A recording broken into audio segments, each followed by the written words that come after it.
Kumusta mga paps? Welcome back to my channel, Battery PH. Share ko lang sa inyo mga paps itong kotse namin. Ayan, Honda City BX 2015 model ata ito, hindi ako sigurado. Ayan, manunood sana ako mga paps ng mga review sa YouTube kung paano i-review tong kotse, kaya lang tinatamad ako mga paps. Share ko na lang sa inyo mga paps kung anong meron dito. Di naman ako magaling mag-review. Tsaka isa pa, may mga nagme-message kasi sa akin, tinatanong nila kung ano yung battery recommended para sa Honda City nila. Ayan mga paps, etong kotse na to, ito yung parang grill by tawag dito mga paps. Dalawa siya, yung parang balbas niya dalawa. Sa iba kasing model, isang diretso lang siya. Tapos nung binili to, pinalagyan ng body kit. Ito, ayan o, maporma. Pati sa gilid ito. Ayan, modulo. Ayan, napakaganda mga paps. Sa papa ko nga pala to mga paps. Nabenta na kasi yung Montero. Binenta kasi namin mga paps yung Montero. Hiniram ko muna tong kotse ni papa para may service kami.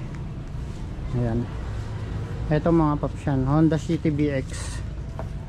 Tapos eto, may spoiler siya dito, napakaangas. Tapos yung ito, madalas ginagaya ng mga naka-BIOS owners, yan, yung shirt nya. Ito kasi kasama na to, kumbaga OEM, nakalagay talaga dito yan. Yung iba kasi bumibili ng ganito, nilalagyan nila dyan sa ibabaw. Kaporma nga naman kasi parang ano, pating shirt. Ayan, napakaangas oh. Stock lang to mga paps, wala namang nabago buhat ng binili. Ito, spoiler. Ayan, buhat ng binili, nakakabit na yan. Tapos yung napalitan lang sa kanya yung gulong, nasira na kasi yung gulong na stock eh. Ito, ang pinalit ni papa dito, ito Michelin, magandang brand daw to. Ayan, kahit manood po kayo sa mga nagre-review ng mga gulong, isa to sa pinakamaganda. Yung ano, yung gulong niya, Michelin na brand. Ang size ng gulong nito, ayan. Okay. Tapos nagtatanong yung iba kung ano daw ba yung recommended battery para dito sa Honda City.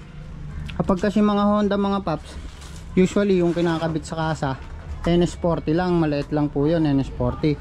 Ito kasing kay papa, nung nagpalit siya ng battery, ginawa na naming NS60.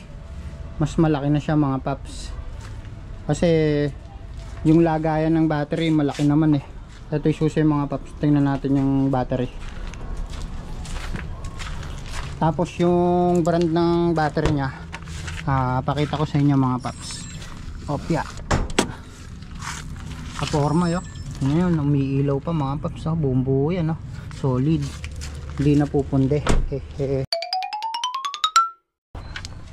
Ito mga paps yung battery, Motolite Gold pala yung nakakabit kay papa. Yan, 21 months ang warranty.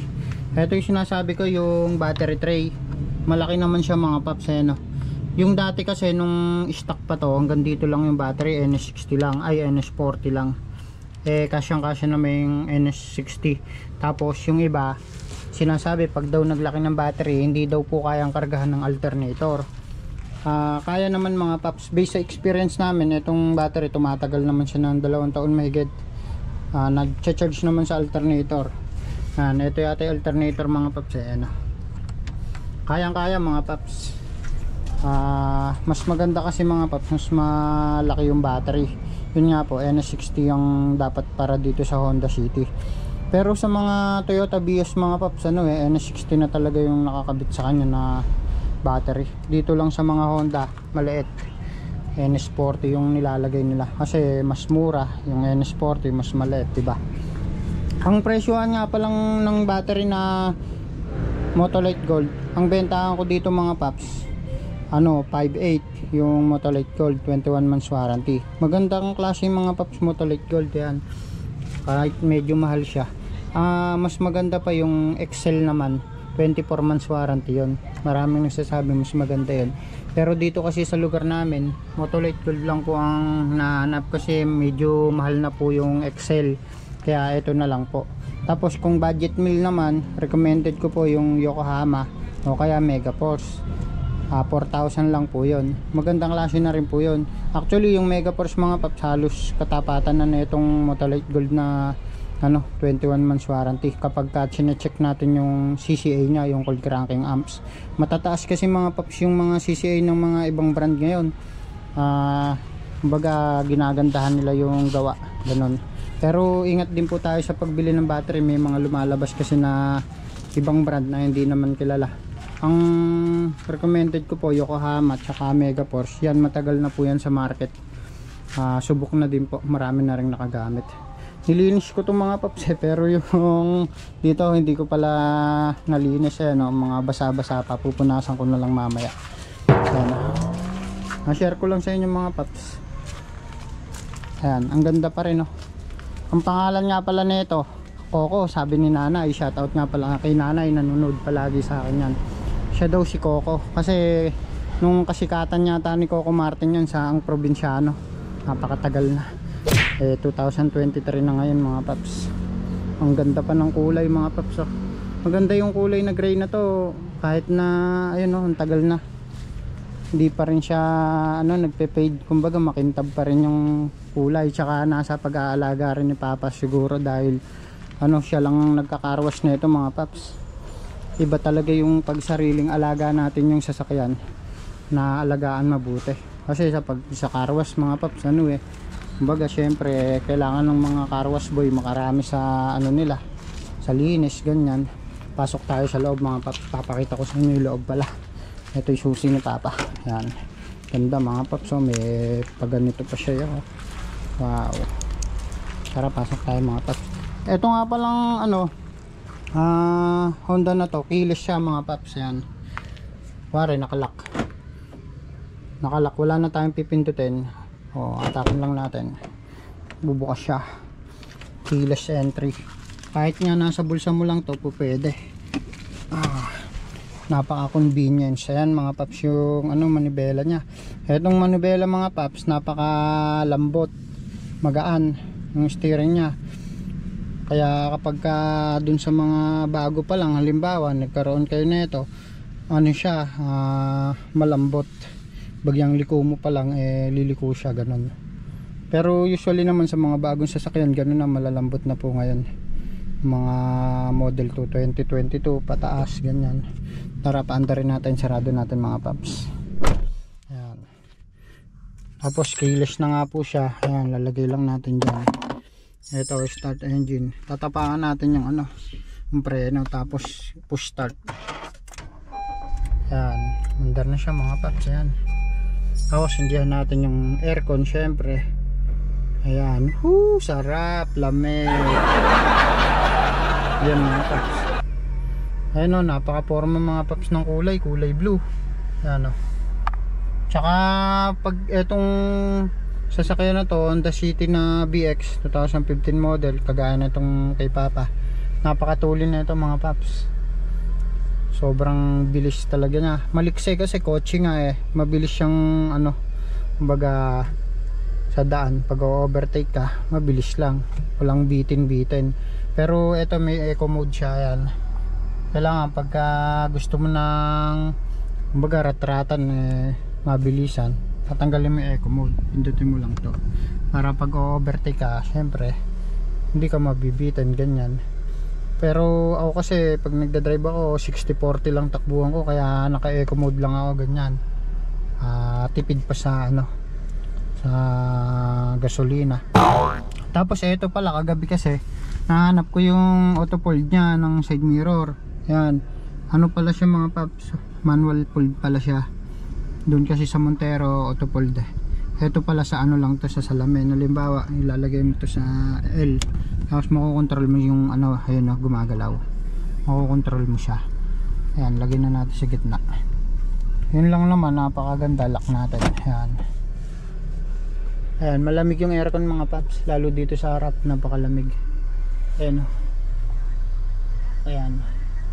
ganyan lang naman yung loob mga paps.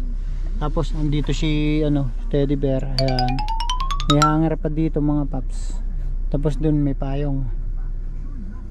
Ayan, Napakaganda pa rin ito mga paps, ilang taon na to, pero alagang alaga, lalo dito sa loob. Napakaganda, automatic siya mga paps. Yan. Oops, yung mga gamit dito sa loob yan. May isang data pala dito mga paps. Pero yun, may isang data pala rin si Papa. Ayan, parang si Andres Bonifacio. Mahaba eh. Yan, kita nyo ba mga paps? Ayan, lagay lang natin dyan, protection yan sa mga kamote riders. Wala naman akong masyadong dito mga paps, yung kumbaga sinare ko lang sa inyo. Di naman din ako magaling mag-review, pero siguro yung sa mga naghahanap ng ganitong model, Honda, tapos ganitong model, maganda pa siyang gamitin. Hanap lang kayo ng matino-tino, yung wala talagang issue ganyan. Eto kasi mga paps, kukunti pa lang ang natakbo nito. Ano ba makikita yan? Ayun, yun ba yun mga paps? Yan, 41 km. Isipin nyo, napakatagal na mga paps. 2015 model, 41 km.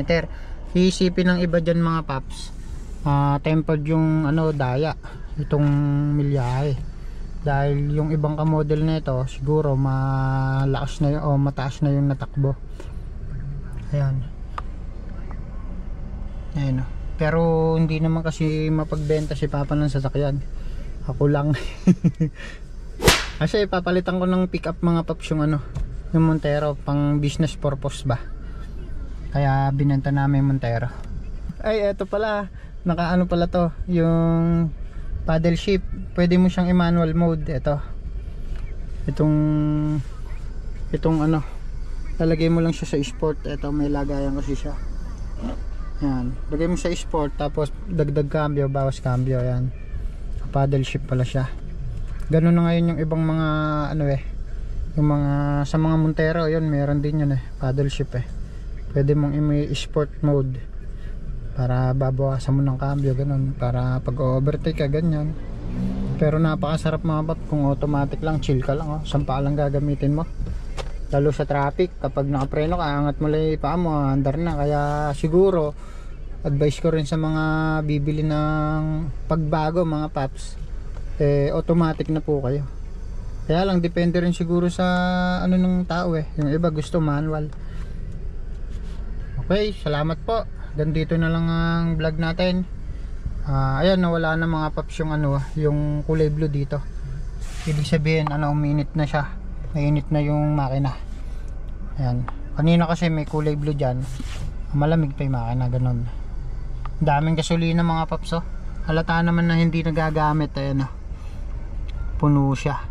Hindi ko nakagakargahan to. Yun lang, salamat po sa panonood. Bye bye po.